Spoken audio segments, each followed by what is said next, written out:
Bettina Ortiz y Mena was not accustomed to waiting. A former Miss Venezuela and Miss Universe runner-up, of course. The exceedingly bronze strawberry blonde was these days the wife of Miami auto parts tycoon Herman Ortiz y Mena.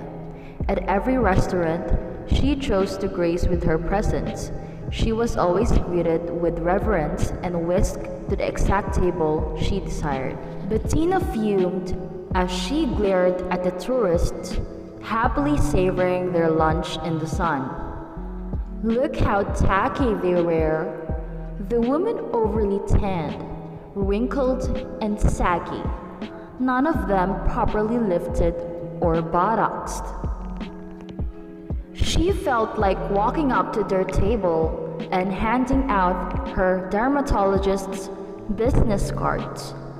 And the men were even worse, all dressed in all rumpled shorts and shorts, wearing those cheap straw hats sold at the trinket shop on Darnmore Street.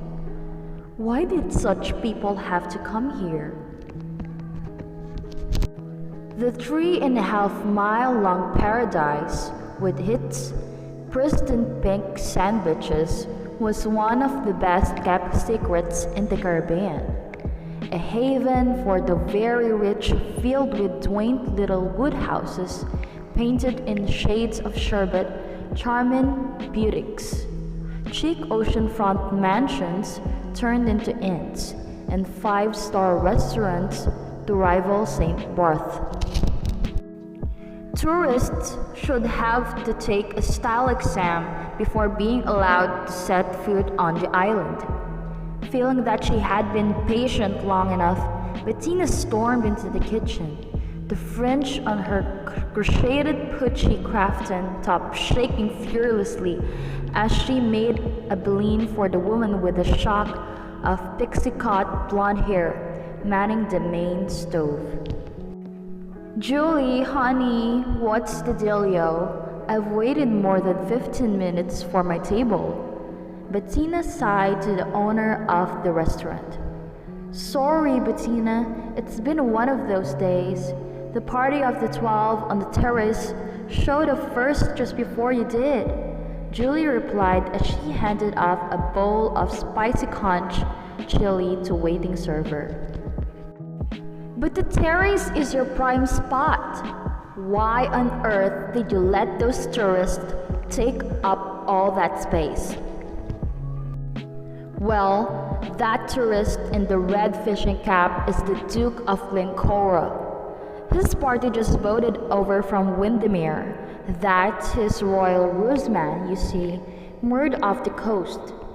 Isn't it the most handsome sailboat you've ever seen? I'm not impressed by big boats, Bettina youth. Although secretly she was rather impressed by people with big title. From the kitchen window, she surveyed the party assembled on the terrace with new eyes. These British types were such a strange breed. Sure, they had their Savile Row suits and their heirloom tiaras, but when they traveled, they looked painfully frumpy. It was only then that Bettina noticed their 3'10" well-built men in the fitted white shirts and black Kevlar pants, sitting at the adjacent table. The guys weren't eating, but sat watchfully, sipping glasses of the seltzer water. I assume that's the Duke's security detail. They couldn't be more obvious. Don't they know that they were all billionaires here on Brilland, and this isn't how we roll? Bettina thought it. Actually, those bodyguards belonged to the Duke's special guest. They did a whole sweep of the restaurant before the party arrived. They even searched my walk-in freezer. See that Chinese fellow seated at the end of the table? Bettina squinted through her Dior Extase sunglasses at the portly, balding 70-something Asian man dressed in a nondescript white short-sleeved golf shirt and gray trousers. Oh, I didn't even notice him. Am I supposed to know who he is? That's Alfred Chang, Julie said in a hushed tone. Ha ha ha ha, he looks like their chauffeur. Does Dot look like the guy that used to drive Jay Wyman around the Falcon Crest? Julie, who was trying to focus on the searing a cut of tuna to perfection, shook her head, a tight-lipped smile. From what I hear, that chauffeur is the most powerful man in Asia. What? Seriously? What's his name again?